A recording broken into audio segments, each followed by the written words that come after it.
ఏదో తేడాగా ఉందేంటి?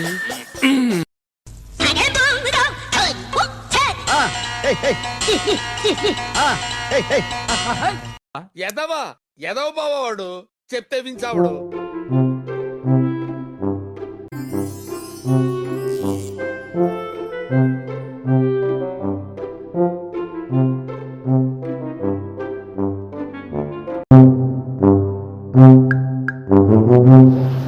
చాక్లెట్ కావాలా?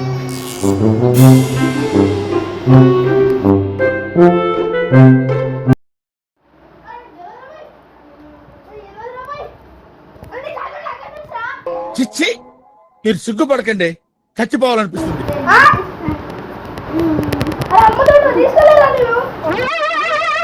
ఏంటి బాబా అన్న, ఇంకోసారి అన్న? ఏం జరిగింది? ఏం జరుగుతోంది? ఏం జరగబోతోంది? నాకిప్పుడే తెలియాలి. నేనెంత ఎదవనో నాకే తెలియదు.